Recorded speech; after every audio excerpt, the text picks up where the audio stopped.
বারান্দায় দাঁড়িয়ে দাঁড়িয়ে পরপুরু তারা চিহ্ন শকে শরীর দেখানো শেষ হলে এক্ষুনি আমার রুমে এক কাপ কফি নিয়ে আয়। এই বলে সাদাত কয়েক কদম পিছু হটলেও আবারও পূর্বের স্থানে ফিরে এসে কড়া কণ্ঠে বলে, 5 মিনিটের মধ্যে যেন আমি তোকে আমার রুমে দেখি। আর যদি আমাকে আবারও তাগাদা দিতে আসতে হয় তাহলে তুই মনে রাখবি আজকেই তোর এই বাড়িতে শেষ দিন। সাদাত এবার দ্রুত পা ফেলে ড্রয়িং রুম থেকে বের হয়ে যায়। সেই সময় সাদাতের মা ড্রয়িং রুমের সোফায় বসে মটরশুঁটির খোসা চাড়াচ্ছিলেন। তার বড় ছেলের আদেশ বাণী শোনার পরও শীতলের কোনো নড়চড় না দেখে তার মনে মনে ভীষণ রাগ হয়। মেয়েটা কেন এত অবুঝ তিনি বোঝেন না। সে তো জানে সাদাতের কথা না শুনলে তাকে আজ হয়তো তীব্র শীতের মাঝে ছাদে ঘুমাতে হবে। তাও মেয়েটা কেমন জিদ দেখিয়ে একমনে বারান্দায় দাঁড়িয়ে আছে। জয়া বেগম কোলের ওপর থেকে ঝুড়িটা নামিয়ে শীতল বলে একটা ডাক পারে। কিন্তু শীতলের আসার কোনো নামগন্ধ নেই, পায়ের শব্দ না পেয়ে শেষমেশ জয়াকে উঠে দাঁড়াতে হয়। কিছুদিন আগেই তার মাজায় বড় ধরনের অপারেশন হয়েছে। ডাক্তার বলেছে যেন বেশি নড়াচড়া, উঠাবসা না করে। কিন্তু না করে কি উপায় আছে? এই অবুঝ ছেলে মেয়ে দুটিকে এক হাতে মানুষটা তো চারটিখানি ব্যাপার না। জয়া বেটে মানুষ, বয়সের জন্য বোধ হয় আরও খর্ব হচ্ছে তার উচ্চতা। যতটুকু সম্ভব শরীর নাড়িয়ে নাড়িয়ে সে বারান্দায় গিয়ে শীতলের পাশে গিয়ে দাঁড়ান। মেয়েটার অর্ধেক মুখ দেখে তিনি ভালোই আন্দাজ করতে পারছেন যে, কেঁদে কেটে একাকার তার চোখ মুখ। দুটো চোখের নিচ ফুলে গেছে। জয়া শীতলের মাথায় হাত রাখলে শীতল ঘোর ভেঙে তাকায় তার দিকে। কি মায়াভরা চোখ যুগল, কি লাস্যময়ী তার চেহারা। শীতলের দিকে তাকালে বরাবরই তার ছোট জায়ের কথা মনে পড়ে যায়। দেবরের বিয়ের জন্য মেয়ে দেখার দায়িত্ব তার ঘাড়ে পড়েছিল। অনেক খুঁজেও যখন মনের মতো মেয়ে পাচ্ছিলেন না ঠিক সেই দিন তার নজরে পড়ে গ্রামের পুকুর পাড়ে বসে থালা বাসন মাজতে থাকা 17 বছর বয়সী এক সুন্দরী মেয়েকে। চড়া রোদেও তার দুধে আলতা গায়ের রং ক্ষয় হয় না, কোমর সমান চুলের সেই রূপসী নারীই ছিল শীতলের মা। মেয়েটাও দেখতে ঠিক মায়ের মতোই হয়েছে, কোনো অংশেই যেন কম নয় সে। জানিস তো সাদাত একটু এমনই, জানা মা কফিটা বানিয়ে দিয়ে আয়। পাক তারা চিহ্ন লাটাকে আর খেপাস না। শীতল নিশ্চুপ থেকে কিছুক্ষণ আর বড়চাচির দিকে চেয়ে রয়। কি অমায়িক মানুষটা। যখন বাড়ির সকলে মিলে শীতলের ওপর অত্যাচার তারা চিহ্ন করতে ব্যস্ত ঠিক সেই সময় জয়া নিজের সর্বস্বটুকু দিয়ে তাকে আগলে রাখে। কখনোই তাকে মায়ের অভাব বুঝতে দেয়নি জয়া।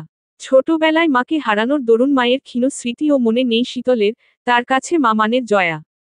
জয়া সযত্নে শীতলের চোখের পানি নিজের আঁচল দিয়ে মুছিয়ে দিয়ে তাকে বুকের সাথে জড়িয়ে ধরে। তারপর মাথায় হাত বুলাতে বুলাতে বলেন, রাতারা চিহ্ন করিস না মা, মন খারাপ কাদের ওপর করছিস যারা তোকে মানুষ হিসেবেই গণ্য করে না। মনকে শক্ত কর, অনেক পথ তোকে পাড়ি দিতে হবে। একাই সংগ্রাম করে বাঁচতে হবে। শীতল চুপচাপ শুনে যায় জয়ার কথাগুলো। বড়ই মিষ্টি তার এই পাতানো মায়ের কণ্ঠ। শীতলকে আগলে রাখার জন্য তাকেও অনেক অপমাতারা চিহ্ন নিত হতে হয়। এমনকি তার নিজ ছেলে মেয়ের কাছে মাচতারা চিহ্ন খুশুলে পরিণত হয়েছে। জয়া আবারও বলেন, আমি ব্যর্থ মা, নিজের সন্তানকে ঠিকমতো মানুষ করতে পারিনি। আজ না হলে এই দিন আমাকে দেখতে হতো না। তুই মনে কিছু নিস না মা। দেখিস একদিন তোর জীবনে এমন একজন মানুষ আসবে যে তোকে মানুষ হিসেবে সম্মান করবে। তোর ভালো লাগা মন্দ লাগাই তার ফার্স্ট প্রায়োরিটি হবে। তোকে বিয়ে করে রাজরানীর মতো রাখবে। চাচির কথা শুনে শীতল তাচ্ছিল্যের হাসি হাসে। মনে মনে নিজেকে বলে, আমার মতো মেয়েকে কেউ কেন বিয়ে করবে। শীতল আলতো করে জয়ার গালে আলতো করে একটা চুমু খেয়ে হাসিমুখে তার দিকে তাকায়। মেয়ের চেহারা আবারও প্রণোজ্জ্বলতা ফিরে পাওয়ায় তিনি যেন হাফ ছেড়ে বাঁচেন। শীতলের দাঁড়িয়ে না থেকে রান্নাঘরে এসে সাদাতের জন্য কফি বানাতে থাকে। কফি বানানো শেষ হলে ধোয়া ওঠা গরম কফি একটা কাপে ঢেলে নিয়ে যায় তার জন্য। কফি ঢালার সময় অসাবধানতায় তার হাতের কিছুটা অংশ পুড়িয়ে ফেলে, এটা তার নিত্যদিনের অভ্যাস। অষ্টাদশীর হাতে এমন পোড়া ছেকার দাগ কম নেই। দ্বিতীয় তলার প্রথম রুমটাই সাদাতের। দরজার সামনে দাঁড়িয়ে শীতল দরজায় টোকা দিলে ভিতর থেকে সাদাতের কণ্ঠ ভেসে আসে। দরজা খোলে, ভিতরে আয়। ভয়ে শীতলের বুক কেঁপে ওঠে। সাংঘাতিক লোক তার এই সাদাত ভাই। একবার বাড়ির ইলেকট্রিসিটি প্রবলেম হয়েছিল দেখে মেকানিক ডাকা হয়েছিল। সেই মেকানিককে চা খাওয়ানোর অপরাধে বেল্ট দিয়ে কি মারটাই না মেরেছিল সাদাত সেদিন রাতে।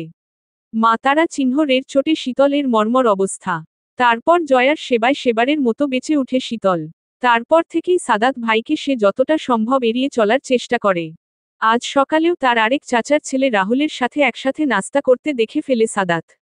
ঠিক সেখানেই খাওয়ার মাঝ থেকে উঠিয়ে মেয়েটার গালে সজোরে দুটো তারা চিহ্ন মারে সাদাত।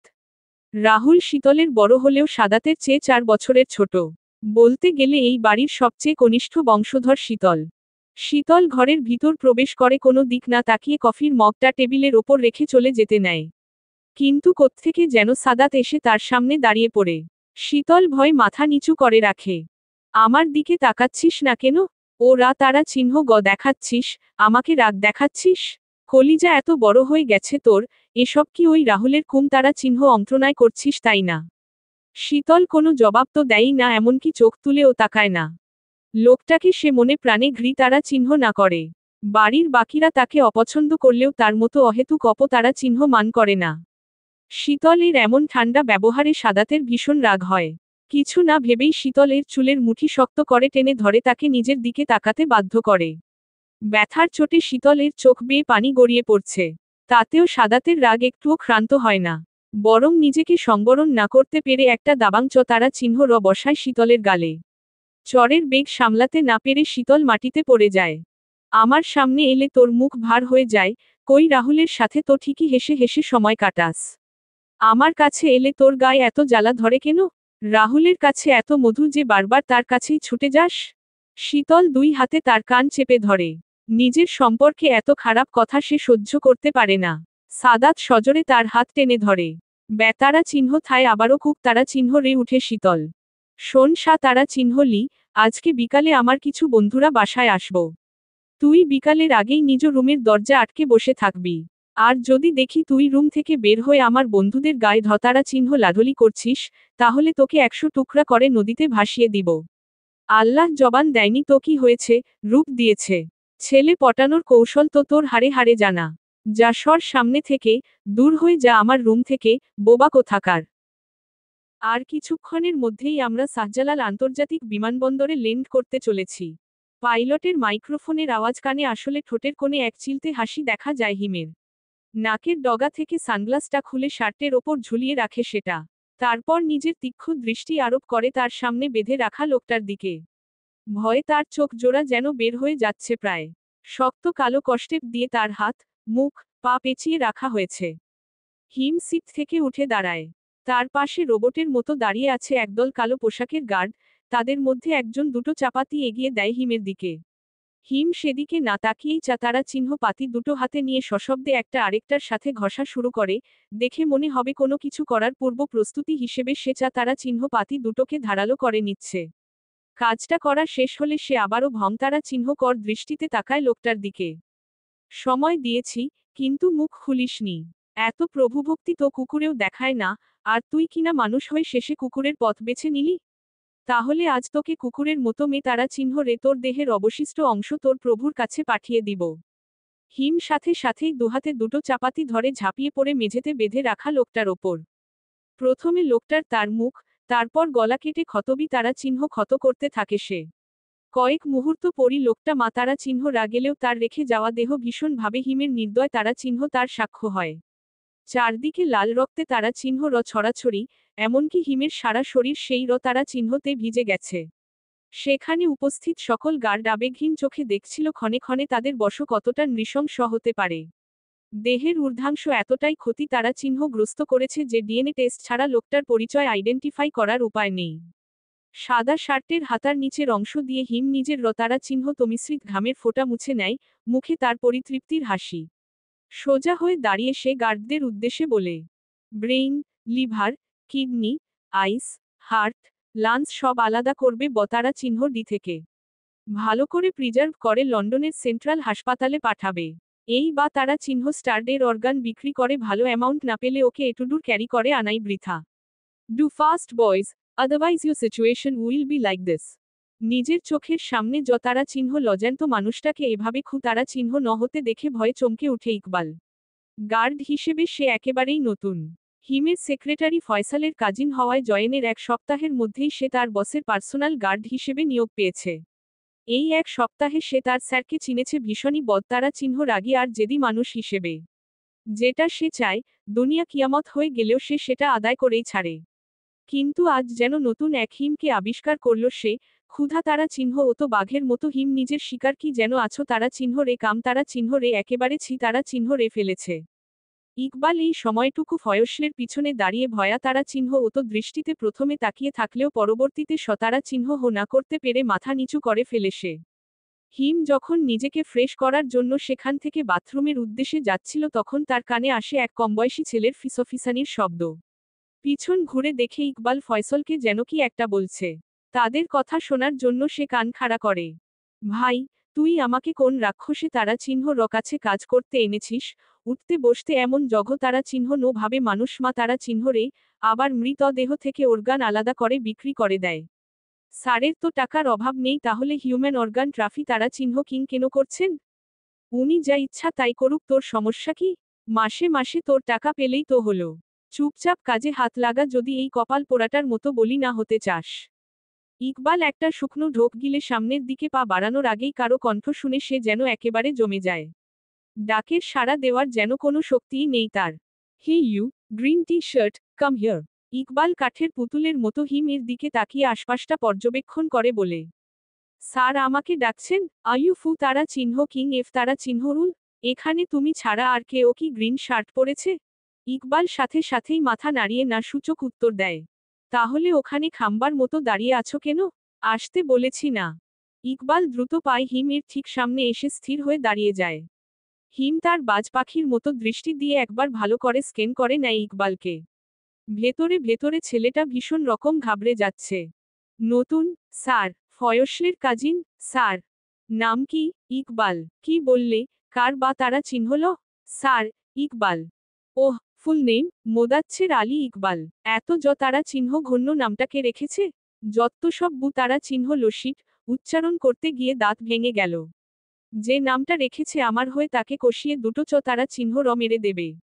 স্যার, যে আমার নামটা রেখেছিলেন তিনি তো আর বেঁচে নেই। তাহলে কি করে তাকে তারা চিহ্ন শাট আপস টু তারা চিহ্ন পেড। ফয়সাল, এগুলো কাদের আমার দলে জুটিয়েছ? এত এক্কেবারে ফিডার খাওয়া বাচ্চা। জি স্যার, ও এখনো ফিডারই খায়। তোমার নাম কি? কেন স্যার? ফয়সাল। পুরোটা বলো। সাবিয়ান আহমেদ আহসানুল্লাহ ফয়সাল। ফয়সালের পুরো নাম শুনে হিম কিছুক্ষণ তার দিকে তাকিয়ে থাকে। আমার ইচ্ছা করছে তোমাদের দুটো ভাইকে এক্ষুনি বিমান থেকে মাটিতে ফেলে দিতে। মানে এখনকার মা বাবাদের ট্রেন্ড চলছে, কে তার সন্তানের কত বেশি অদ্ভুত না রাখতে পারে। জি স্যার, ঠিক বলেছেন। হিমের প্রতিটা কথায় হেতে হে আর নাতে না মিলানো যেন ফয়সলের অভ্যাসে পরিণত হয়েছে। এই জন্য মাঝে মাঝেই অনেক বিরক্ত বোধ করে হিম। দাঁত না কেলিয়ে আমার চোখের সামনে থেকে যাও দুজন। তা না হলে আজ একজনের অর্গানের জায়গায় তিনজনের অর্গান সাপ্লাই হয়ে যেতে পারে। আন্ডারস্কোর। প্রায় 2 ঘন্টা যাবৎ নিজের ছোটবেলার প্রাণপ্রিয় বন্ধুর জন্য অধীর আগ্রহে অপেক্ষা করছে সাদাত। বিমানবন্দরের ঠিক বাইরে দাঁড়িয়ে বারবার ঘড়ির দিকে তাকাচ্ছে সে। না প্ল্যান লেট হলে তো হিম আগেই জানিয়ে দিত। তাহলে এখনো সে বের হচ্ছে না কেন সেটা বুঝে উঠতে পারছে না সাদাত। হিম আর সাদাত দুজনেই একই স্কুলে পড়ত, সেখান থেকেই তাদের গভীর বন্ধুত্ব বেড়ে ওঠে, যাকে শুদ্ধ বাংলা ভাষায় লেংতারা চিহ্নটা কালের বন্ধু বলা চলে, আর ইংরেজিতে বলে নেক তারা চিহ্ন এর ফ্রেন্ড। আনন্দের কান্না ভরা মুখ, আনন্দের কান্না ভরা মুখ, আনন্দের কান্না ভরা মুখ। স্কুলে পড়া শেষ করে হিম তার বড় ভাইয়ের সাথে বিদেশে পাড়ি জমায়। ছোটবেলা থেকে মা বাবা না থাকলেও হিম আর হাস্যোজ্জ্বল চেহারা দেখে কখনোই বোঝা যেত না যে এই ছেলেটা মাত্র 3 বছর বয়সে মা বাবাকে হারিয়েছে। বাড়ির কাজের লোকদের হাতে মানুষ হওয়ায় আদর ভালোবাসা যত্ন কখনোই জোটেনি তার কপালে। তবে তার জীবনের সবচেয়ে বড় প্রাপ্তি ছিল তার বড় ভাই তুষার। তুষার বয়সে 10 বছরের বড় তার থেকে, সে হিমকে ভাই হিসেবে নয়, বরং সন্তান স্নেহেই বড় করে তুলেছে। দীর্ঘ 7 বছর পরে প্রাণপ্রিয় বন্ধুর সাথে দেখা হওয়ার চাপা উত্তেজনা কাজ করছিল সাদাতের ভিতর, তাই হয়তো শীতের কড়া রোদেও দাঁড়িয়ে থাকতে তার মোটেও কষ্ট হচ্ছিল না। একসময় দূর থেকে একটা কণ্ঠ তার কানে ভেসে আসলে সাদাত সামনের দিকে তাকায়। সে দেখতে পায় হিম এক হাত উঁচু করে অন্য হাতে লাগেজ টানতে টানতে তার দিকে এগিয়ে আসছে। কিন্তু হিম আর পিছনে প্রায় 20-এরও বেশি গার্ডের দেখে কিছুটা ভড়কে যায় সাদাত। তাও হিমকে বুকে জড়িয়ে ধরতে সে কার্ড তারা চিহ্ন অন্য করে না। কি রে দোস্ত, কেমন আছিস? রোদে দাঁড়িয়ে থেকে তো একেবারে পোড়া কাঠ হয়ে গেছিস। হিম আর কথায় সাদাত এক গাল হেসে বলে। আর তুই তো বেটা বরফের দেশে থেকে থেকে পাক্কা ইংরেজ হয়ে গেছিস। বাংলা বুঝিস তো নাকি ইংরেজিতে কথা বলতে হবে? বাঙাল ভাষায় বললে আরো ভালো হয়। তুই তো জানিস শুদ্ধ বাংলা আমার পোষায় না। হয় বাঙ্গাল না হয় ইংলিশ। আবারও হাসিতে ফেটে পড়ে দুই বন্ধু। সাদাত নিজের হাসি থামিয়ে হিমের পিঠে একটা তারা চিহ্ন পোড় মেরে বলে, সাতারা চিহ্নলা, ভালো হইলি না। চল বাসায় চল, আর কতক্ষণ রোদে দাঁড়িয়ে থাকবি? দাঁড়া আগে এদের বাড়ি পাঠিয়ে নেই। বয়স তোমরা সবাই আমার বাংলোতে যাও, আমি কিছুদিন পর বাংলোতে ফিরব। ওকে। গার্ডরা হিমের কথামতো গাড়িতে উঠে বাংলোতে চলে যায়। এবার হিম সাদাতের কাঁধে হাত রেখে বলে, তো এখন তোর বাসায় যাওয়ার জন্য কিসের ব্যবস্থা করেছিস? লোকাল বাস নাকি রিক্সা? নাকি আবার বলবি পায়ে হেঁটে যাইতে? নাকে বুক করিয়েছি, টেনশন করিস না। আমি তো আর আমার বিদেশি বন্ধুকে কষ্ট দিতে পারি না। আন্ডারস্কোর। বাসার চৈকাট পেরোনোর আগেই কারো সাথে জোরে এক ধাক্কা খেয়ে মাটিতে পড়ে যায় হিম। পিঠ বরাবর পোড়ায়, কোমরে খানিক চোট পায়। চোখ বুঝেই সে তার সাথে ধাক্কা লাগা ব্যক্তিটাকে ইচ্ছে মতো গালি দিতে থাকে। কানা নাকি, দেখতে পাস না সাতারা চিহ্নলা? চোখ দুটো কি বগলের নিচে লুকিয়ে রেখে চলাফেরা করিস? দিলি তো কোমরটা ভেঙে, এখনো বিয়ের দাঁতি উঠেনি, তার আগেই কোমর ভাঙা দাদুর মতো করে দিলি। এখন বাস তারা চিহ্ন রাতে যদি আমার বউ পালিয়ে যায় তবে আমি তোর মেয়েকে ভাগিয়ে নিয়ে যাব। শীতল তার প্রশস্ত আখি জোড়া মেলে মেঝেতে পড়া থাকা ব্যক্তিটির দিকে কিছুক্ষণ তাকিয়ে থাকে। অচেনা অজানা লোক, তার বাড়ির সামনে এসে তার সাথেই ধাক্কা খেয়েছে, এখন পড়ে গিয়ে তাকে উল্টোপাল্টা কথা শোনাচ্ছে। অপরপক্ষ থেকে কোনো উত্তর না আসায় হিম এবার রাগান্বিত চোখে তাকায় শীতলের দিকে। আর সাথে সাথেই তার দৃষ্টি থেকে রাগ যেন বাষ্পাকারে উড়ে যায়। শুধু রাগ নয়, বরং এক আবেগহীন চোখে সে তাকিয়ে থাকে শীতলের দিকে। মেয়েটার রূপ বড়ই অদ্ভুত, বর্ণনা করে শেষ করা যাবে না, এত সুন্দর লাগলো তাকে হিমের কাছে। সারা জীবনে কম মেয়ে দেখেনি, তবে তারা কেউই এই মেয়েটার সামনে কিছুই না। কয়েক মিনিট পর মুগ্ধতা কেটে গেলে হিম খেয়াল করে মেয়েটিও তার দিকে তাকিয়ে আছে। সোজা হয়ে দাঁড়িয়ে নিজের স্পাইক করা চুলগুলো হাতাতে হাতাতে হিম শীতলের কাছে গিয়ে বলে, I know I am handsome.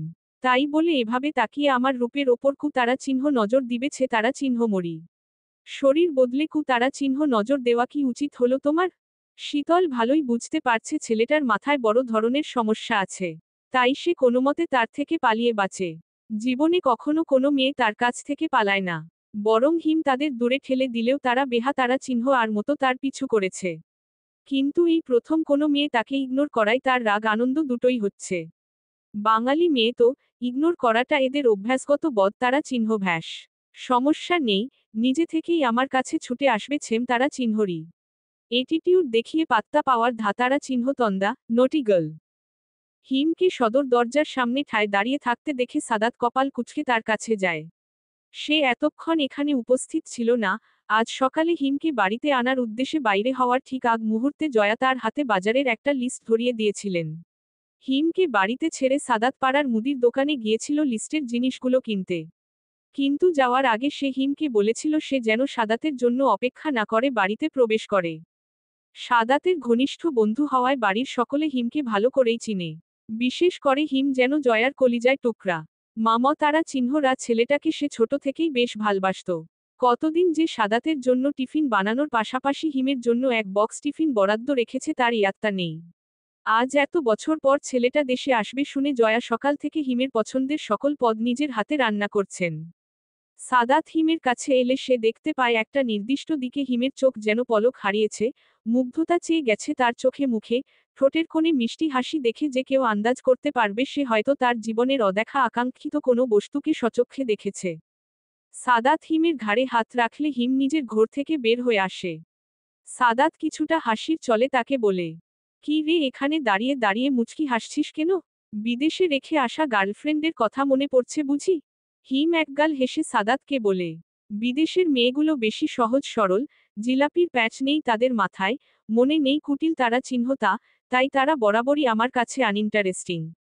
তাই তাদের কথা ভেবে সময় নষ্ট করার মতো আধপা তারা চিহ্ন গল ছেলে এই আয়ুষ খান হিমাদ্র নয়, আমি হলাম এক্কেবারে ফুলপা তারা চিহ্ন গলা বতারা চিহ্ন জাতপোলা, মেড ইন বাংলাদেশ। ভাই তুই এমন এমন কথা বলিস যে আমি না হেসে থাকতে পারি না।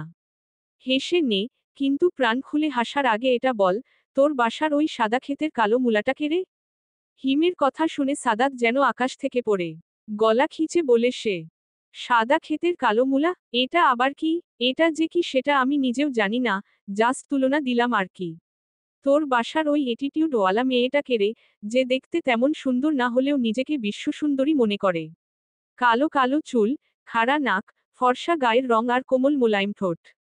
হিমের মুখে এই বর্ণনা শুনে সাদাতের বুঝতে বাকি থাকে না যে সে শীতলের কথাই বলছে। সাথে সাথেই সাদাতের মুখ কালো হয়ে ওঠে। ভিতরে ভিতরে সে রাগে ফুঁসতে থাকে, মেয়েটাকে সে বলেছিল যেন ঘর থেকে না বের হয়। কিন্তু ঘাড়তোত্তা তারা চিহ্ন মেয়ে ঠিকই বাইরে বের হয়েছে। সাদাত অতি ক্ষীণ কণ্ঠে দাঁতে দাঁত চেপে বলে, মা তারা চিহ্ন রূপ প্রদর্শন করার জন্য ঠিকই বার হয়েছে। দোস্ত আর ইউ ওকে? হঠাৎ গুম মেরে গেলি, কিছু হয়েছে? সাদাত নিজের চেহারা স্বাভাবিক করে বলে, কই না তো, ও হোটা আমাদের বাড়ির কাজের মেয়ে। বড্ড দে তারা চিহ্ন মাগ তার, আজই তার দে তারা চিহ্ন মাগ আমি শেষ করব। এত সুন্দর মেয়েটা কাজের তারা চিহ্ন মরি, হাউ ক্যান ইট পসিবল? ঠিক সে সময়ে জয়া সেখানে চলে আসেন। হিমকে দেখে সাথে সাথেই তিনি তাকে বুকের সাথে জড়িয়ে ধরেন। জয়ার সাথে সাথে হিমের মুখেও পরিতৃপ্তির হাসি দেখা যায়। দীর্ঘকাল সে এই মাতৃস্নেহের স্পর্শ থেকে বঞ্চিত ছিল। আজ সেই স্পর্শ যেন তার মনকে শিথিল করে দিচ্ছে। কেমন আছিস বাবা? বিদেশে গিয়ে তো তোর জয়া আন্টিকে বলেই গিয়েছিলি? 9 মাসে 6 মাসে একবার করে ফোন দিতি, তাও এই সাদাতটা ভালো করে কথা বলতে দিত না তোর সাথে। আমি কি করে আমার সুন্দরী আন্টিকে ভুলে যেতে পারি? বিদেশে এত মেমসাহেব দেখেছি বাট কেউ তোমার নখেরও যোগ্য না। হয়েছে পা তারা চিহ্ন জি, আর পাম দিতে হবে না। যার রুমে গিয়ে ফ্রেশ হয়ে নে, তারপর আমরা একসাথে দুপুরের খাবার খাবো কেমন? তোর জন্য 20 জাতের রান্না করেছি। কি বলো আওটি 20 জাত? বুঝেছি এই কয়দিন তোমার কাছে থাকলে আমার ওয়েট দ্বিগুণেরও বেশি বাড়বে, শেষে দেখো এমন না হয় যে অত্যধিক ওয়েটের জন্য আমাকে বিমান থেকে মাঝপথে না নামিয়ে দেয়। ভালোই কথা শিখেছিস, যা যা আর দাঁড়িয়ে থাকিস না, গোসল সেরে আয়। আন্টি কোন রুমটা আমার? দুতলার একেবারে শেষের রুমটা। জয়ার কথা শুনে সাদাতের মেজাজ আরও বিগড়ে যায়। কারণ ঠিক তার পাশের রুমটাই শীতলের। সেই শীতলকে যত আড়াল করতে চাচ্ছে, পরিস্থিতি যেন আরও বেশি শীতলের হিমের সাক্ষাতের সম্ভাবনা বাড়িয়ে দিচ্ছে। হিম নিজের রুমের উদ্দেশ্যে পা বাড়ালে সাদাত জয়ার কাছে এসে রাজি কণ্ঠে বলে, মা শীতল কোথায়? ওর ঘরে কেন? সেটা তোমার না জানলেও চলবে। সাদাত বাপ আমার, আজকের দিনটা মেয়েটার সাথে খারাপ ব্যবহার করিস না। ও আমার কথা অমান্য করে রুম থেকে কেন বেরিয়েছে? এসব করার আগে ওর সাতারা চিহ্ন কি হতে পারে সেটা ভাবা উচিত ছিল। তাই বলে অতিথির সামনে তুই ওকে মারতারা চিহ্নবি? দরকার হলে তাই করব, পরপুরু তারা চিহ্ন শের সামনে ওর ঢং করা আজ আমি বের করছি। এই বলে সাদাত শীতলের রুমের উদ্দেশ্যে পা বাড়ায়। আন্ডারস্কোর তীব্র বেতারা চিহ্ন থায় ক্ষণে ক্ষণে কুকড়ে উঠছে শীতল। তাই যেন একটুও দয়ামা হচ্ছে না সাদাতের। বরং সে যেন আরো শক্ত করে মুচড়ে ধরছে শীতলের হাতখানা। মুখে আওয়াজ করার শক্তি হারিয়ে কেবল নীরবে কান্না করা ছাড়া আর কোনো উপায় নেই শীতলের। চোখের কোণে জমা নোনা জলের স্রোতই যেন তার একমাত্র প্রতিবাদের হাতিয়ার। বেশ খানিকক্ষণ পর সাদাত শীতলের হাত ছেড়ে দিলে বেচারি মেঝেতে পড়ে যায়। অসম্ভব যন্ত্র তারা চিহ্ন নাই, মুখ কালো হয়ে যায় তার, ব্যথা তারা চিহ্ন রস্থানে হাত রেখে চোখ বুজে থাকে সে কিছুক্ষণ। কিন্তু সেটাও যেন সাদাতের সতারা চিহ্ন হচ্ছে না। শীতলের কাছে গিয়ে সজোরে তার মুখ চেপে ধরে সে। শীতল বাধ্য হয়েই তার আহত হাত দিয়ে নিজেকে সাদাতের কঠোতারা চিহ্ন স্পর্শ থেকে ছাড়িয়ে নেওয়ার ব্যর্থ চেষ্টা করে। তোকে আমি সকালে কি বলে গিয়েছিলাম? কথা বলার সাথে সাথে কি শোনার ক্ষমতাও হারিয়ে ফেলেছিস তুই?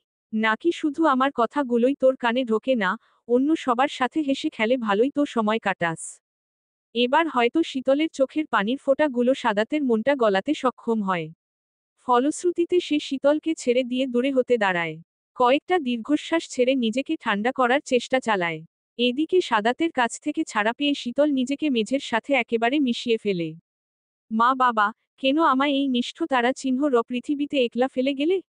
এখানে বিনা কারণে আমাকে মাতারা চিহ্ন হয়, মাঝে মাঝে আমি নিজেও বুঝতে পারি না যে কোন অপতারা চিহ্ন রাধে আমাকে সাতারা চিহ্নস্তি দেওয়া হচ্ছে। প্লিজ আমাকে এবার তোমাদের সাথে নিয়ে চলো, আর পারছি না আমি, আর পারছি না। কথাগুলো নিজের মনে বলতে গিয়ে কিছুটা শব্দ করেই শীতল কেঁদে দেয়। শীতলের কান্নার আওয়াজ পেলে সাদাতের মনের মধ্যে অনুশোচ তারা চিহ্ন নার জন্ম হয়।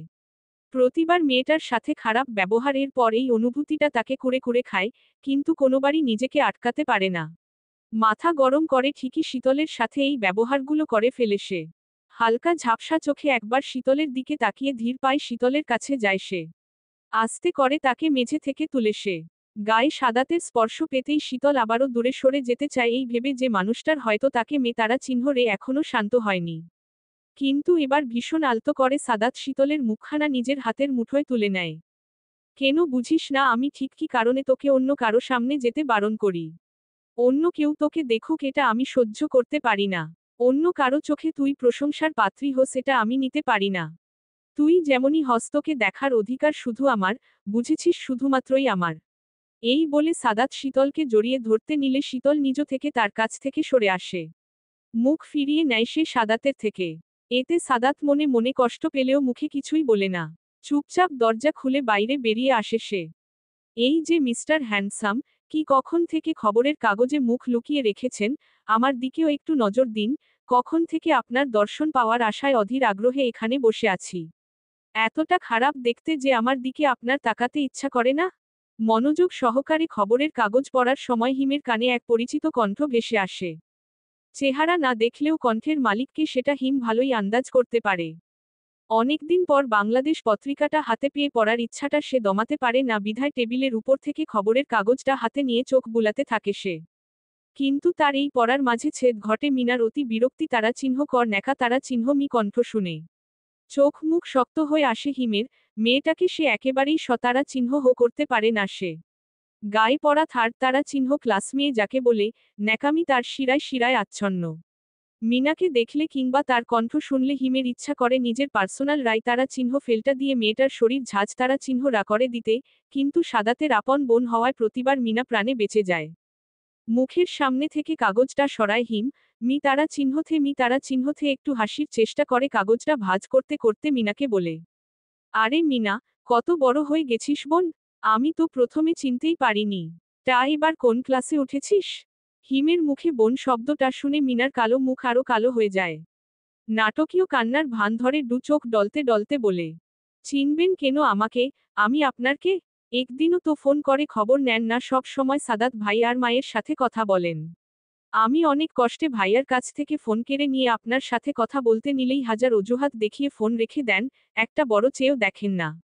মিনার রংভঙ্গের কথা শুনে রাগে দাঁত কিরমির করে উঠে হিম, কিন্তু হাসির আবরণে সেটা ঢাকা পড়ে যায়।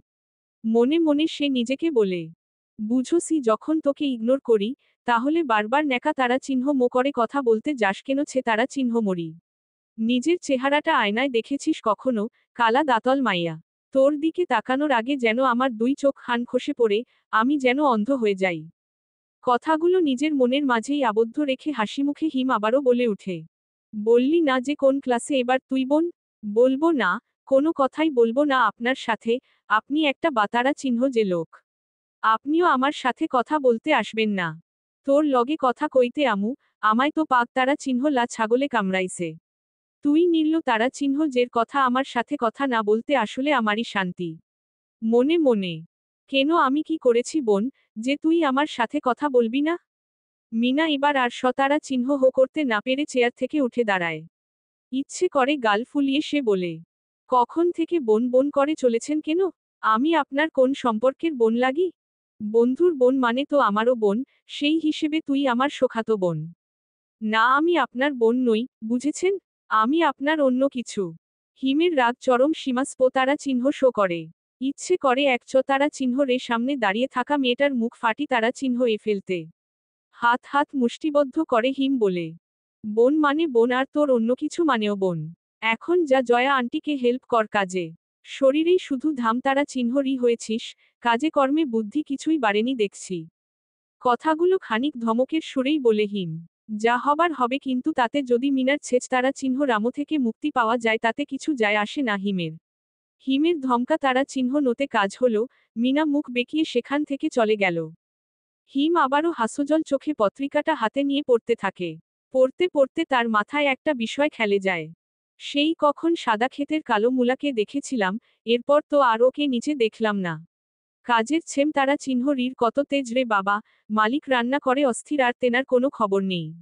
আর কত রঙ্গ দেখব এই 24 বছরের জীবনে। কিছুক্ষণ পরে সাদাত সেখানে আসে। হিমকে দেখেও সে কোনো কথা বলে না, চুপচাপ হিমের পাশের চেয়ারটা টেনে বসে পড়ে সেটার ওপর। হিম কাগজ পড়তে পড়তে আর চোখে তাকায় তার দিকে। সাদাতের মুখ দেখে মনে হচ্ছে সে এক ভতারা চিহ্ন আবহ কঠিন অবস্থার মধ্য দিয়ে যাচ্ছে, ব্যাপারটা হিমকে ভীষণই ভাবায়। কোনো তারা চিহ্ন পদে পড়লে সাদাতের সবার আগে তাকে জানানোর কথা, কিন্তু আজ কি এমন হলো যে সাদাত হিমকে কিছুই বলছে না। বাধ্য হয়ে হিম এই নীরবতা কাটিয়ে সাদাতের মনোরঞ্জন করার চেষ্টা করে। কি রে বন্ধু, মুখটা এমন প্যাঁচা তারা চিহ্ন মতো করে রেখেছিস কেন? এমন প্যাঁচা তারা চিহ্ন মার্কা মুখ দেখলে তোর কপালে তো ভয় জুটবে না। সারা জীবন অন্যের বউয়ের দিকে তাকিয়ে হাপি তারা চিহ্ন তোত্তেস করতে করতেই জীবন চলে যাবে। হিমের কথায় সাদাত কেবল এক মুচকি হাসি, নিজে থেকে কোনো কথা বলে না। হিম এবার নিজেকে শক্ত করে ফেলে। সাদাতের কি হয়েছে তাকে জানতেই হবে। ব্যাপারটা করা গলায় সে সাদাতকে জিজ্ঞাসা করতেই যাবে অমনি জয়া খাবারের পাতিল নিয়ে তাদের সামনে হাজির হয়। দুজনের প্লেটে খবর বাড়তে বাড়তে তিনি বলেন, বেশি অপেক্ষা করালাম নাকি হিম? তোমার জন্য তো আমি সারা জীবন অপেক্ষা করতে পারি আন্টি। দেখো না 24 বছরের বুতারা চিহ্ন হয়ে গেলাম, তাও কোনো মেয়েকে বিয়ে করলাম না, শুধু তোমারই জন্য। বড্ড পা তারা চিহ্ন জি হয়ে গেছিস, তবে রে। জয়া এবার ভালো করে কান মুলে দেয় হিমের। হিম সে তো হেসে কুটি কুটি। কিন্তু সেদিকে কোনো খেয়াল নেই সাদাতের। সাদা ভাতের দিকে তাকিয়ে সে পলক হারিয়েছে। জয়া দুজনের প্লেট সাজিয়ে ওপরে যেতে নিলে হিম তাকে পিছন থেকে ডাকে, আওটি, ওপরে কোথায় যাচ্ছ? আমাদের সাথে দুপুরের খাবারটা সেরে নাও। জয়া পিছন ফিরে তাকায় হিমের দিকে। একটু আগের হাসির মায় ছেয়ে যাওয়া চেহারাটা কেমন গুমো তারা চিহ্নট হয়ে গেছে। কণ্ঠে সেই ঝংকার নেই। সন্তানের কৃতকর্মের প্রায় তারা চিহ্ন অস্তিত্ব করতে যাচ্ছি, তুই খেয়ে নে, আমার জন্য অপেক্ষা করিস না। আমি পরে খেয়ে নেব। এই বলে জয়া আর কথা না বাড়িয়ে সিঁড়ির দিকে পা বাড়ায়। আন্ডারস্কোর সন্ধ্যায় বাড়ির কর্তারা ফিরে এলে খুশির আমেজ ফিরে পায় নিস্তব্ধ বাড়িটা। আজকে তাদের বিশেষ অতিথিকে কেন্দ্র করেই জমে উঠেছে গল্পের আসর। সকলের মাঝে বসে বেশ ভালো অনুভব করে হিম। আজ যদি তার পরিবার বেঁচে থাকতো হয়তো তাদের প্রতিটা সন্ধ্যাও এমন উৎসব মুখর হতো। শীতলের দাদার 4 ছেলে। দাদা গত হয়েছেন অনেক আগে, এখন শুধু আছেন তার সহধর্মিণী আর তার বংশধরেরা। 4 ছেলের মধ্যে সবচেয়ে বড় হলে রিয়াজ উদ্দিন আহমেদ, তার 2 সন্তান, সাদাত আর মিনা। তারপর হলেন মিরাজ উদ্দিন আহমেদ, রাহুল আর হিমির বাবা। সেজ ছেলে মাহমুদ আহমেদ, শীতলের বাবা। আর ছোট ছেলে তাদের সাথে থাকে না, তিনি কাজের সূত্রে শহরের বাইরে সপরিবারে থাকেন, মাঝে মধ্যে এসে মা ভাইদের সাথে দেখা করে যান। নিজের রুম থেকে হাসি আড্ডার আওয়াজ শুনতে পাচ্ছে শীতল।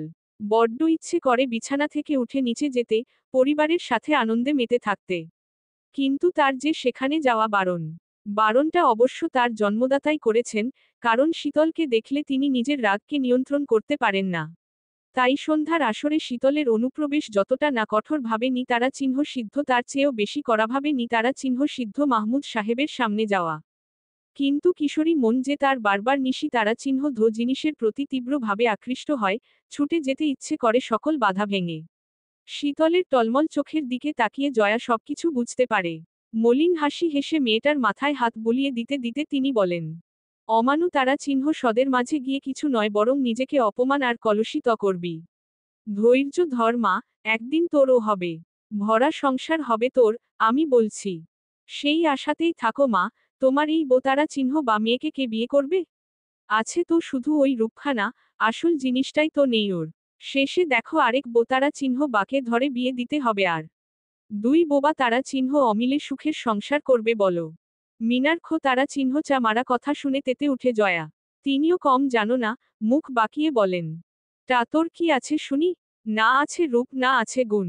খুন্তিটাও নাড়াতে পারিস না, আর চেহারা তো হয়েছে কি আর বলবো। বলতেও লতারা চিহ্ন যা লাগে বংশের সবচেয়ে কুৎসিত মেয়ে তুই। এই নিয়ে 10টা বিয়ের ঘর ভেঙেছে, তাও কিসের এত দম্ভ তোর? কিভাবে নিজেকে শীতলের সাথে তুলনা দিচ্ছিস তুই? মায়ের কথাগুলো শুনে হিংসায় জ্বলে উঠে মিনা। দাঁত কিরমির করতে করতে বলে, হে শীতলই তো তোমার সব।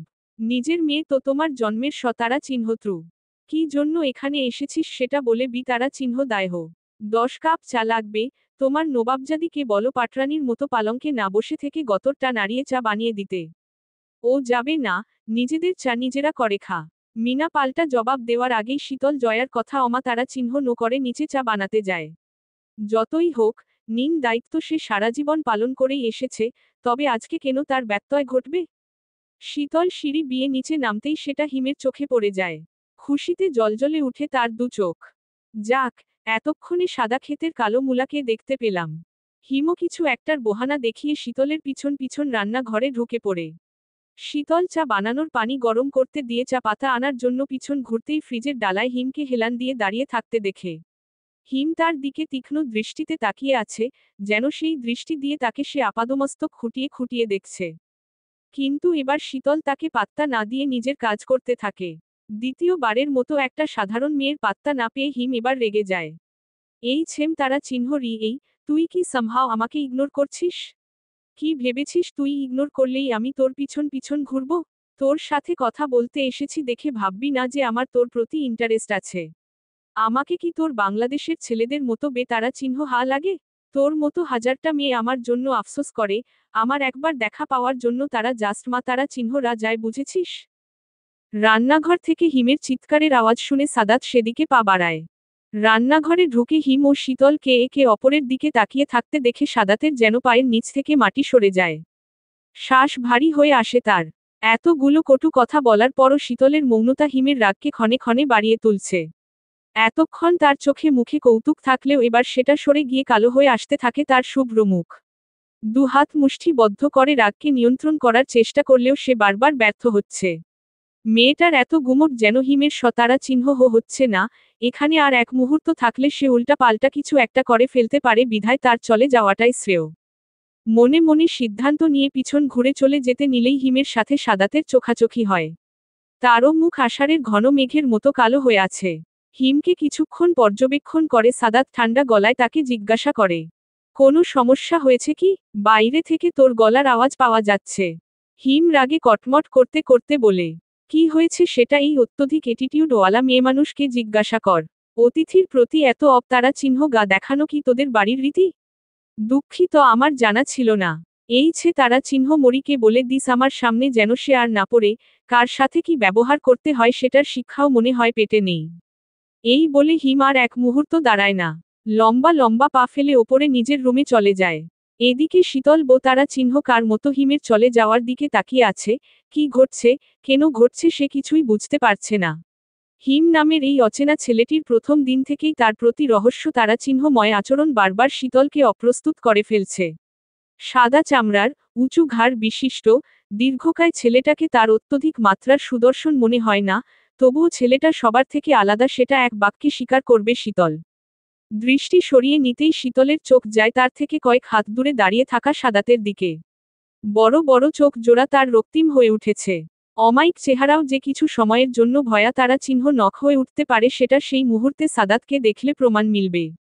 শীতল শুকনো গলায় কয়েকটা ঢোক গিলে চায়ের ট্রেটা হাতে নিয়ে ড্রয়িং রুমের উদ্দেশ্যে পা বাড়ায়। কিন্তু সাদাতকে অতিক্রম করার আগ মুহূর্তে একটা ঠান্ডা কণ্ঠ যেন তার পা দুটোকে স্থবির করে দেয়। কণ্ঠশক্তির সাথে সাথে কি দৃষ্টিশক্তি হারানোর ইচ্ছা তোর মাথায় জেকে বসেছে শীতল? শীতল এবার ভয়ে ভয়ে সাদাতের দিকে তাকায়। সাদাত মেঝের দিকে তাকিয়ে তাকে উদ্দেশ্য করে কথাগুলি বলেছে। ভয়ে ঠোঁট পর্যন্ত শুকিয়ে আসছে শীতলের। আবারও এক পয়সা তারা চিহ্ন চিক নির্যাতনের শিকার হতে চলেছে সে, অথচ সেটা তারা চিহ্ন করার মতো কোনো শক্তিই তার শরীরে অবশিষ্ট নেই। নিচের দিকে তাকিয়ে সে মাথা দুলিয়ে বোঝায় যে সেটা চায় না। তাহলে তোর সাহস কি করে হলো হিমের দিকে তাকানোর? তোর ওই চোখ জোড়া শুধু আমাকে দেখবে আর কাউকে না। শীতল ভীষণ ভড়কে যায়। সে তো কিছুই করেনি, হিম যেচে তার সাথে কথা বলতে এসেছিল। নিজেকে তারা চিহ্ন দোষ দিব করার জন্য ট্রেটা কেবিনেটের ওপর রেখে শীতল হাত দিয়ে ইশারা করে সাদাতকে কিছু বোঝাতে চায়। কিন্তু সাদাত সেগুলো বুঝতে নারাজ, শীতলের এক হাতখানা খপ করে ধরে তাকে নিজের দিকে টেনে নেয়। এবার শীতলের দুই পায়ের সাথে সাথে শীতলের পুরো দেহ জমে যায়। কেন জানি এই লোকটার স্পর্শ তার কাছে তারা চিহ্ন সের মতো লাগে। কেন তাকিয়েছিস? কি জন্য তোকে তাকাতে হয়েছে? আমি এগুলো শুনতে চাই না। আমি শুধু জানি তুই শুধু আমার দিকে তাকাবি, আর অন্য কোনো পুরুষের দিকে না। এখনের মতো ছেড়ে দিচ্ছি দেখে ভাবিস না যে তুই বেঁচে গেলি। রাতটা পার হোক, তারপর তোর ব্যবস্থা আমি করছি। এখন চা দিয়ে যা বসার রুমে। এই বলে সাদাত শীতলকে সেখানে রেখে চলে যায়। শীতল যেন হাফ ছেড়ে বাঁচে। গলা ভীষণ রকমে শুকিয়ে গেছে তার। তাই সে তাড়াতাড়ি করে ফ্রিজের ঠান্ডা পানি সে গলায় ঢেলে দেয়। খাওয়া শেষে বোতলের ছিপি লাগাতে লাগাতে শীতল নিজ মনে আওড়ায়, দেশি পাক তারা চিহ্ন লের জ্বালায় বাঁচি না, এখন বিদেশি উমাদ এসে জুটেছে। আন্ডারস্কোর অনেকটা পথ জার্নি করাই কাল রাতে আর সুটকেস আনবক্স করা হয়ে ওঠেনি হিমের। রাতের খাওয়া শেষে নিজের রুমে এসেই বিছানায় গা এলিয়ে দেয়।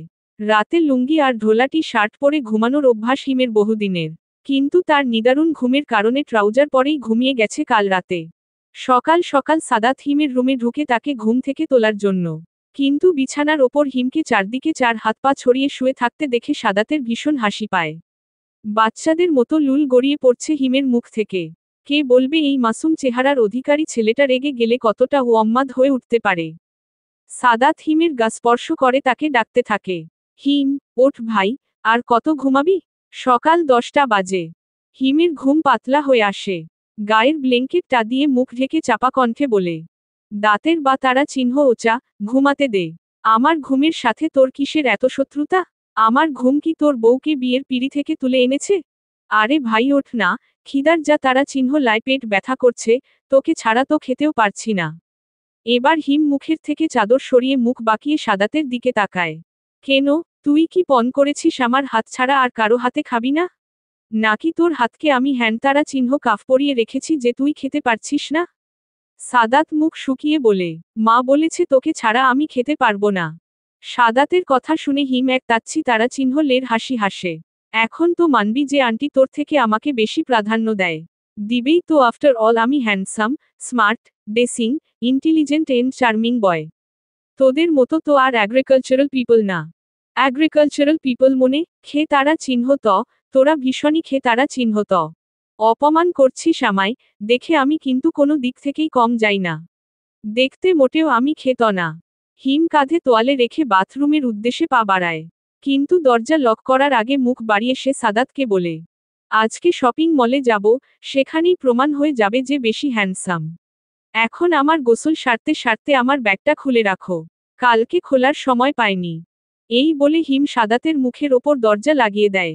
সাদাত আর উপায় না পেয়ে বিছানার পাশ থেকে ব্যাগটা উপরে রেখে এর চেইন খুলে। চেইন খুলতেই এক গাদা স্কিন কেয়ারের প্রোডাক্ট দেখে সাদাত অবাক হয়। একটা ছেলে মানুষের এত বিউটি প্রোডাক্ট যে একটা সুটকেস লেগে যায়। গোসল সেরে হিম বাইরে এলে সাদাতকে মাথায় হাত দিয়ে বসে থাকতে দেখে বলে, মাথায় ঠাতারা চিহ্ন ডাহ কখন পড়ল তোর? হোয়াট ননসেন্স, আমার মাথায় ঠাতারা চিহ্ন ডাহ কেন পড়তে যাবে? তাহলে মাথায় হাত দিয়েছিস কেন? এগুলো তোর? সাদাত হিমের সুটকেসের দিকে ইশারা করে। ইয়েস বন্ধু, এগুলো সব আমার। এত কিছু কেন? সৌন্দর্য বন্ধু, সৌন্দর্য। রূপই জ্ঞান, রূপই ধ্যান, রূপই চিন্তামণি, রূপ ছাড়া আমি যেন মণিহারা ফতারা চিহ্ন নিই। ফাতারা চিহ্ন লতু কাজে এত টাকা খরচ করছিস? তোর কলিজা আছে বলতে হবে। হিম ভিজা চুলগুলো ঝাড়তে ঝাড়তে সাদাতের দিকে আর চোখে তাকায়। আমার অনেক টাকা বন্ধু, জানিস না আমি কে? আমি হলাম বড় বড় বাঁশ বাগানের মালিক। মানুষ ভালোবেসে আমাকে বাঁশ দেয়, আমিও সেগুলো যত্ন সহকারে গুছিয়ে রাখি। এভাবেই আমি অনেকগুলো বাঁশ বাগান বানাতে পেরেছি, তুইও কাজে লেগে পড়। থাক, আমার দরকার নেই, তাড়াতাড়ি বাইরে আয়। কাজ আছে। তুই যা, আমার একটা পার্সোনাল কাজ আছে, সেটা সেরেই আসছি। সাদাত আর কথা বাড়ায় না। সাদাত চলে গেলে হিম গুনগুন করে গান গাইতে গাইতে রেডি হতে শুরু করে। আন্ডারস্কোর, হিমের রাগ উঠতে যেমন দেরি হয় না, তেমন রাগ ঠান্ডা হতেও দেরি হয় না। নিছক কারণে রাগ নেমে গিয়ে সে বরফের মতো ঠান্ডা হয়ে যায়, সেটা হোক রাতের ঘুমের মাধ্যমে কিংবা বাইরের খোলা বাতাসের কারণে। তাই রাতে রাগারাগি করা সত্ত্বেও হিম নিচে নেমেই শীতলকে খুঁজতে থাকে। শীতলের দর্শন না পেলে যেন হিমের সারাদিনটাই মাটি হয়ে যাবে। ওরে সাদাত আমার ছেম তারা চিহ্ন রি কোথায় রে? ওরে সাদাত আমার ছে তারা চিহ্ন মরি কোথায় রে? হালকা কণ্ঠে গুনগুন করতে করতে হিম নিচ তলায় সবটা খুঁজে দেখে কিন্তু শীতলকে পায় না। শেষে ড্রয়িং রুমের লাগোয়া বারান্দায় শীতলকে সে খুঁজে পায়। শীতল এক মনে চাল ঝাড়ছিল। ওরে সাদাত আমার ছে তারা চিহ্ন মরি এখানে রে। বারান্দায় এক পা রেখে সাথে সাথেই আবার পা গুটিয়ে নেয় হিম। তার মন চাইছে শীতলের সামনে গিয়ে দাঁড়াতে, তাকে একটু জ্বালিয়ে দুটো কথা শোনাতে, কিন্তু তার মস্তিষ্ক তাকে বাধা দিচ্ছে। কিছুক্ষণ মুখ কালো করে চিন্তায় ডুবে থেকে শেষে ডান হাতের 2 আঙ্গুল দিয়ে মাঝ কপালের চামড়াটা একটু জোরেই চেপে ধরে। না, আমি নিজে থেকে কিছুতেই হইছে তারা চিহ্ন মরির সামনে যেতে পারি না। এটা আমার প্রেস্টিজ ইস্যু, এখন বেহা তারা চিহ্ন আর মতো ওর সাথে কথা বলতে গেলেছে তারা চিহ্ন মরির দেমাগ আরও বাড়বে। এটা তো হতে দেওয়া যায় না, একটা কারণ বের করতে হবে যাতে ছেম তারা চিহ্ন রির সাথে ভাব দেখিয়ে কথা বলতে পারি। বেশ কিছুক্ষণ চিন্তা করার পর হিমের মাথায় একটা বুদ্ধি খেলে যায়। মুখে একটা দুতারা চিহ্ন স্টু হাসি বজায় রেখে পুনরায় পূর্বের সুরে গাইতে থাকে। ওরেছে তারা চিহ্ন মরি, ওরেছে তারা চিহ্ন মরি, আমার আন্টি কই রে। গলাটা পরিষ্কার করে আবেগহীন চেহারা নিয়ে সে শীতলের সামনে দাঁড়ায়। পকেট থেকে নিজের রুমালটা বের করে সেটা দিয়ে সানগ্লাসটা পরিষ্কার করতে শুরু করে সে, যেন শীতলকে কোনো গুরুত্বই দেয় না। শীতল হিমের উপস্থিতি টের পেলেও তার দিকে চেয়ে তাকায় না। শুধু শুধু কেনই বা সে নিজের শাস্তির পাল্লা ভারী করবে। হিমকে নিজের সামনে ঠায় দাঁড়িয়ে থাকতে দেখেও জিজ্ঞাসা তো দূরে থাক, একটা শব্দ উচ্চারণ না করাই মনে মনে কিছুটা তারা চিহ্ন হয় হিম, কিন্তু তা মুখে প্রকাশ করে না। জয়া আন্টি কই এখন? শীতল এবারেও তার দিকে না তাকিয়ে এক হাত উঁচু করে রান্নাঘরের দিকে ইশারা করে। অর্থাৎ জয়া আন্টি রান্নাঘরে নিজের কাজ সারছে। হিম এবার আর নিজেকে সামলে রাখতে পারে না। শীতল কি করে জানবে এই ছেলেটা তার কণ্ঠস্বর শোনার জন্য কতটা মরিয়া হয়ে উঠেছে? সুন্দর মানুষটার কণ্ঠ ও কি তার মতোই মণিমুগ্ধকর? হিমের মাথায় এই প্রশ্নটাই বারবার ঘুরপাক খাচ্ছে, কিন্তু আফসোস, হাজার চেষ্টা করেও এই বরফকন্যার মৌনতা ভেদ করতে পারছে না সে। এই ছেম তারা চিহ্নরই, তারা চিহ্ন বা সাজার এত শখ কেন তোমার? আল্লাহ জবান দিয়েছে কথা বলার জন্য, আর তুমি তোমার জবানকে শিকায় তুলে রেখেছ কি করতে? না এটা প্রমাণ করতে চাচ্ছ যে তুমি যার তার সাথে কথা বলো না? এটিটিউড দেখাও আমাকে, এই আয়ুষ খান হিমাদ্রকে। তোমার কোনো যোগ্যতা আছে আমার সামনে এভাবে বসে থাকার? যতবার ভাবছি তোমাকে মাফ করে দিব, ততবার তুমি আমার মেজাজ বিগড়ে দিচ্ছ। প্রকৃত তারা চিহ্ন বাহলে বুঝতে তারা চিহ্ন বাদের জীবন কতটা দুর্বিষ তারা চিহ্ন এই বলে গটগট করে বারান্দা থেকে চলে আসে হিম। পুরোটা সময় শীতল মূর্তির মতো মাথা নিচু করেছিল। তার চোখের কয়েক ফোঁটা পানি যে শুকনো চালকে সিক্ত করেছে সেটা হিমের তারা চিহ্ন চোখে ধরা পড়েনি, কারণ সেই চোখ জোড়া তো শীতলের দিকে অগ্নুক তারা চিহ্ন পাত করতে ব্যস্ত ছিল। আপনি ঠিক বলেছেন, আমাদের জীবন বড়ই দুর্বি তারা চিহ্ন সহ। এই যে এত কিছুর পরও আপনি বুঝতে চাইছেন না যে আমি বাকশক্তিহীন একটা মানুষ। কথা বলার ক্ষমতা অনেক আগেই আমি হারিয়ে ফেলেছি। আর বিষয়টা যে আপনাকে বুঝিয়ে বলবো সেই ফুরসতও আমার নেই। না, বাংলাদেশে এসে বেশ বেহা তারা চিহ্ন হয়ে উঠেছি। লজ্জা তারা চিহ্নহীনতা রোগটা ভয়াবহভাবে আমার ঘাড়ে জেকে বসেছে, তা না হলে বারবার কেন ওইছে তারা চিহ্ন মরির কাছে ছুটে যাই আমি। পকেটে হাত গুজে হেঁটে যাওয়ার সময় হিম আয়নায় নিজের প্রতিচ্ছবি দেখতে পায়। এতে আবারও হিমের মুখে হাসি ফুটে ওঠে। আমার মতো এত হ্যান্ডসাম ছেলেকে দেখে হয়তো তারা চিহ্ন মরিটা মুখের ভাষা হারিয়ে ফেলে, তা না হলে আর কি কারণ থাকতে পারে আমার সাথে কথা না বলার। যাই হোক, দুদিনের ছেম তারা চিহ্নরই, এমন হাজারটা মেয়ে হিমের জীবনে এসেছে, গিয়েছে। আমি এসবে মাথা ঘামাই না। আমি খুব শীঘ্রই লন্ডনের মা তারা চিহ্ন ফিয়াকিং হতে চলেছি। পুরো লন্ডন শহর আমার ইশারায় ওঠাবসা করবে, তাই এসব মিনিং তারা চিহ্ন লেস কাজে আমার মূল্যবান সময় আর শ্রম না খরচ করলেই নয়। নিজেকে খানিকক্ষণ সান্ত্বনা দিয়ে হিম বাড়ির বাইরে বের হয়ে আসে। অনেকক্ষণ ধরে সাদাত তার জন্য সেখানে অপেক্ষা করছে।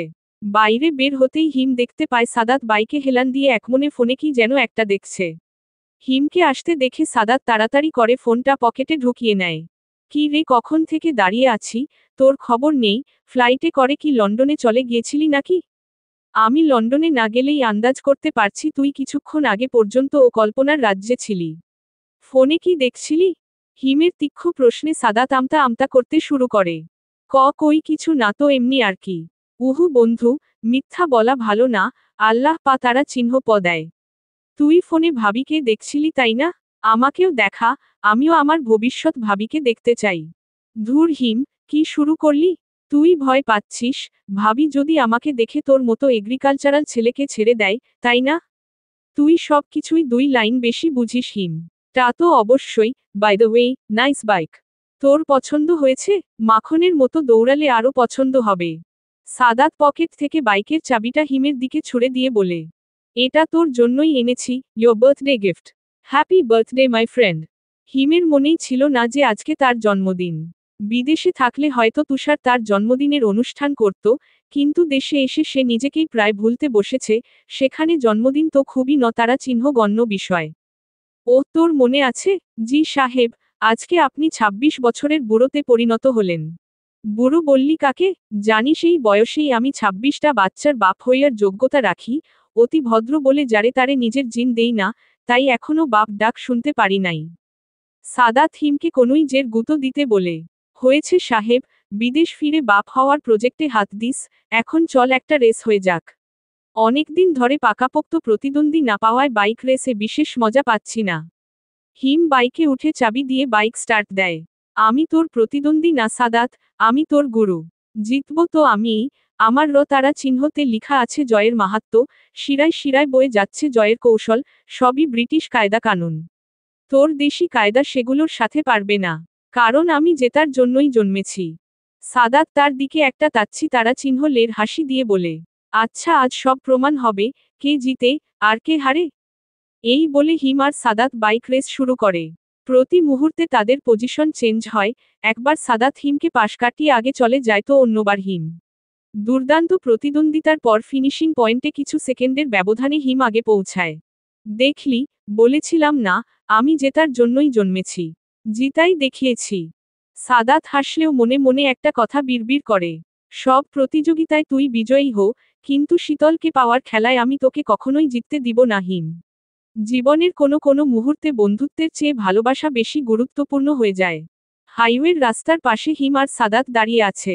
কিছুক্ষণ আগে সাদাত গিয়ে দুজনের জন্য দুটো কোল্ড ড্রিঙ্কসের ক্যান নিয়ে আসে। কোল্ড ড্রিঙ্কস খেতে খেতে দুই বন্ধু গল্পে মশগুল, ঠিক তখনই বখা তারা চিহ্নটে ছেলেরা বাইক চালিয়ে সাদাতের গা ঘেঁষে চলে যায়। আর কয়েক চুল এদিক সেদিকে হলে আজ সাদাতের বড় ধরনের এক্সিডে তারা চিহ্ন তন্ট হতে পারত, একটুর জন্য আজ সে বেঁচে গেছে। হিমরা তারা চিহ্ন গান্বিত দৃষ্টিতে একবার ছেলেগুলোর দিকে তাকায়। তারা চিহ্ন কর্ম করেও তারা তারা চিহ্ন নয়তয় হয়নি, বরং দূর থেকে সাদাত আর হিমের দিকে তাকিয়ে তারা তাচ্ছি তারা চিহ্ন লের হাসি দিচ্ছে, যেন এই হাসি তাদের শক্তিমত্তা প্রকাশ করছে। হিম সাদাতের দিকে ফিরে বলে, ব্রো, ঠিক আছিস? লাগেনি তো কোথাও? হাতের দিকটা একটু ছতারা চিহ্ন রে গেছে মনে হয়, বড় যা তারা চিহ্ন লা করছে। তুই বাড়ি যা, আমি একটু পর আসছি। তুই যাবি না আমার সাথে? না, আমি সন্ধ্যার দিকে ফিরব। সাদাত আর কথা বাড়ায় না। বাইকে উঠে সে সেখান থেকে চলে যায়। সাদাত চলে গেলে হিম ঘাড় কাত করে বলে, আজকে মনে হয় আবারও বাংলাদেশ থেকে অর্গা তারা চিহ্ন লন্ডনে পাচা তারা চিহ্ন হবে। আন্ডারস্কোর গোডাউন থেকে রক্তা তারা চিহ্ন তো হাতে বের হয় হিম। দুই হাত ভিজে গেছে তারা চিহ্নতে, তবে সেটা নিজের নয়। হাত দুটো পরিষ্কার করার জন্য ফয়সলের হাত থেকে পানির বোতলটা কেড়ে নিয়ে হিম বলে, আগের সাপ্লাই এর কি অবস্থা, ঠিকঠাক মতো পৌঁছায়সে নাকি? জি স্যার, অল পারফেক্ট। গুড। এই বলে হিম তাড়াতাড়ি করে বাইকে উঠে পড়ে। কারণ সন্ধ্যা হয়ে আসছে, দেরি হলে জয়া আন্টি তাকে চার্জ করতে পারে। ঢাকার জ্যামে বসে ট্রাফিক পুলিশদের ইচ্ছা মতো গালি দিতে দিতে বিরক্তি তারা চিহ্ন কর সময় অতিবাহিত করছে হিম। মুখে চেয়ে গেছে এক রাশ অস্বস্তি। এই তারা চিহ্ন লাগুলোকে সরকার মাসে মাসে মাইনে দিয়ে কি জন্য পালে বুঝি না, সারাদিন গরুর মতো ঘাস খায় আর সন্ধ্যা হলেই জাবর কাটে। এত চেয়ে খচ্চ তারা চিহ্ন রকে দিলে এদের চেয়ে ভালো কাজ করবে। ভাইয়া ফুল নিবেন? এক পিস গোলাপ মাত্র 10 টাকা। হিম মুখ ভেঙ্গিয়ে বাচ্চাটার দিকে তাকায়।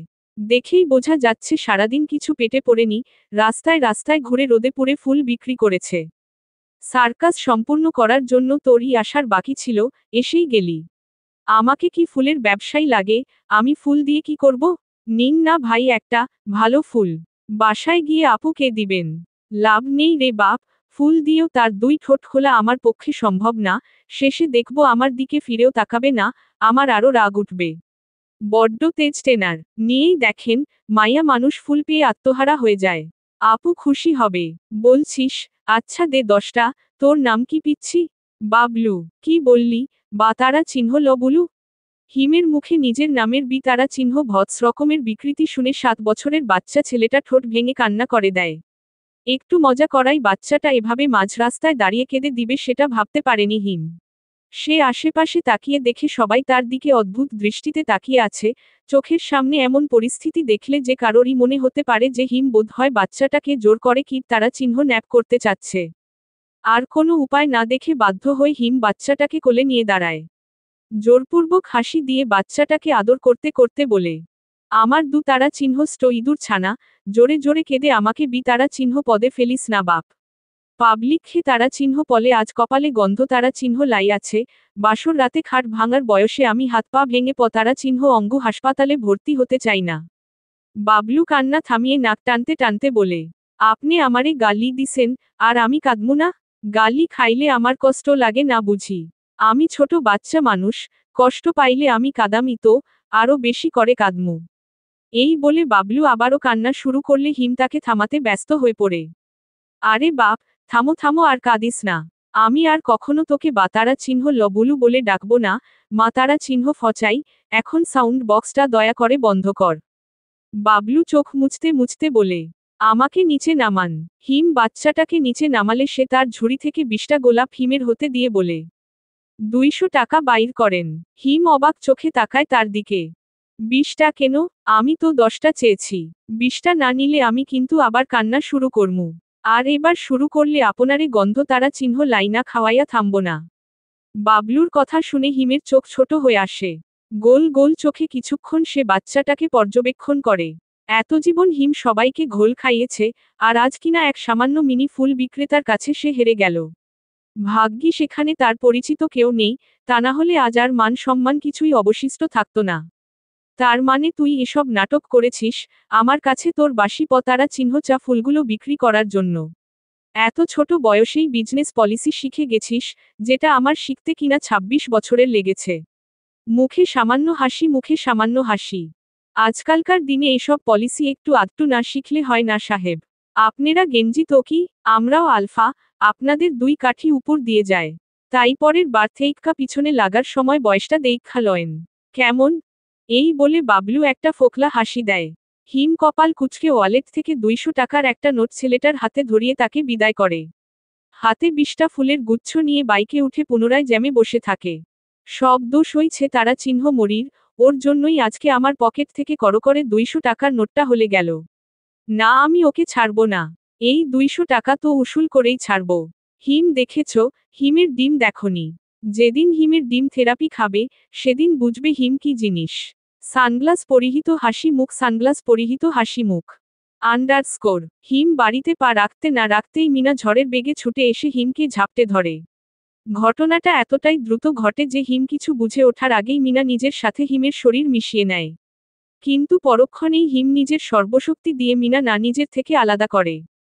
হিমের রু তারা চিহ্ন খস্পর্শে মিনার হাতের কয়েকটা জায়গায় নখের আজ তারা চিহ্ন রপরে। হাতে কিছুটা যা তারা চিহ্ন লা অনুভব করলে মিনা কাদো কাদো চোখে হিমের দিকে তাকায়। হিম তখন নিজে শরীর ঝাড়তে ব্যস্ত, যেন মিনার স্পর্শে তার গা ভয়াবহ ভাবে নোং তারা চিহ্ন রা হয়ে গেছে। হোয়াট ননসেন্স মিনা, তোকে না বলেছি আমাকে যখন তখন জড়িয়ে ধরবি না, তারা চিহ্ন ঘন্য লাগে আমার এসব। তুমি আমাকে মার তারা চিহ্নলে? জানো কত বেতারা চিহ্ন থা পেয়েছি, তুমি তো আমার দিকে। তোর ন্যাকা তারা চিহ্ন মি বন্ধ কর, গাজো তারা চিহ্নলে আমার তোর ন্যাকা তারা চিহ্ন মি দেখলে। সামনে থেকে সরে দাঁড়া। হিমের ধমকা তারা চিহ্ন নিতে মিনার গা শিউরে উঠে, হালকা কাপু তারা চিহ্ন নিয়েও ধরে তার তারা চিহ্ন নোগায়। মাথা নিচু করে সরে দাঁড়ালে হিম দ্রুত পায়ে সেখান থেকে চলে যায়। মিনা একবার জলে ভিজা চোখে হিমের দিকে তাকায়। ছেলেটাকে বড্ড সুদর্শন লাগে তার কাছে, কিন্তু কখনোই সে হিমের কাছে পাত্তা পায় না। কাছে যেতে নিলেই হিম যেন সহস্তে তাকে নিজের থেকে 10 কিলোমিটার দূরে ছেড়ে দিয়ে আসে। আন্ডারস্কোর। প্রায় 1 ঘন্টা ধরে বাথটাবের বরফ পানির মধ্যে এক পায়ে দাঁড়িয়ে আছে শীতল। আর তার সামনে স্টিলের স্কেল হাতে সাদাত তাকে পুঙ্খানুপুঙ্খভাবে পর্যবেক্ষণ করছে। মাঝে মধ্যে শরীর অবশ হয়ে গেলে শীতল আরেক পা নামাতেই স্টিলের স্কেলের বাড়ি পড়ছে তার গায়ে। এতে শারীরিকভাবে যে শীতল আরও দুর্বল হয়ে পড়ছে, তাতে সাদাতের কোনো খেয়াল নেই।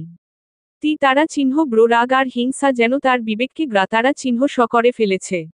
শীতলের ক্লান্ত মুখের দিকে চেয়ে মনটা সামান্য নরম হলে পরক্ষণেই মনে পড়ে যায় শীতলের পরপুরু তারা চিহ্ন সের দিকে তাকানোর মতো সাংঘা তারা চিহ্ন কপরা তারা চিহ্ন ধের দৃশ্য। মুহূর্তের মধ্যেই চোয়াল শক্ত হয়ে আসে সাদাতের। সে ব্যতীত অন্য কোনো পুরুষের দিকে তাকানোর অধিকার নেই শীতলের চোখ জোড়ার, হোক সে তার প্রাণপ্রিয় বন্ধু হিম। হিমের জন্য সে তার জীবন দিতে পারবে, কিন্তু শীতল নামের তার একমাত্র ভালোবাসাকে নয়। শীতলের চোখ বন্ধ হয়ে আসে ক্লান্তিতে, মনে হয় এক্ষুনি বুঝি মাথা ঘুরে পড়ে যাবে সে। শীতল বাধ্য হয়ে পা নামিয়ে দাঁড়ায়, এতে তার দিকে সাদাতের হাত উঠলে শীতল দ্রুত সাদাতের হাত চেপে ধরে। এরপর রক্তি তারা চিহ্ন মচোখে তাকায় তার দিকে। এতে সাদাত তার থেকে দুপা পিছিয়ে যায়।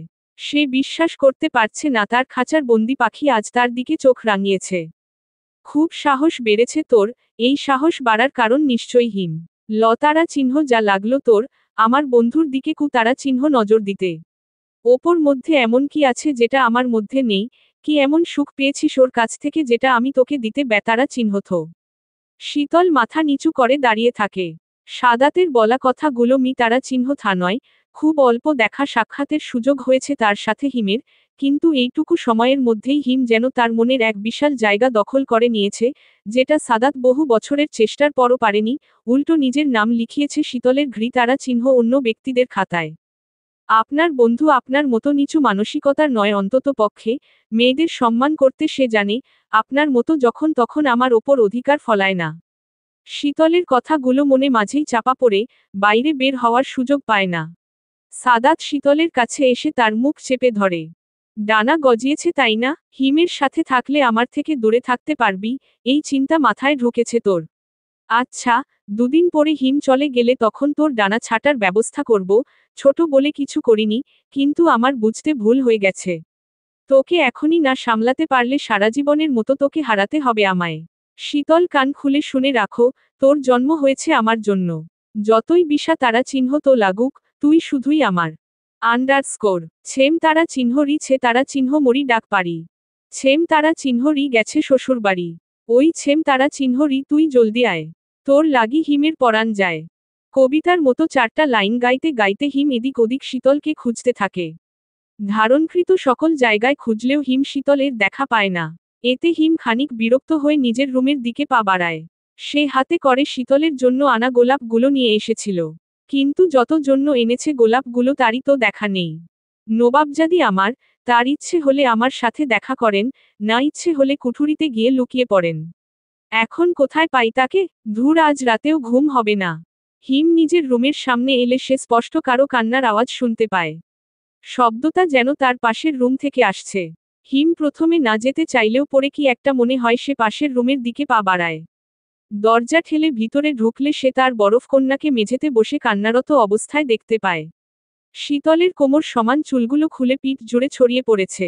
হালকা বাতাসে চুলগুলো নড়ছে, বড়ই মায়াবী লাগছে তাকে। তার এই রূপ যেকোনো পাতারা চিহ্ন শান হৃদয়ের পুরুষকে বিগলিত করতেও এক মুহূর্ত সময় লাগবে না।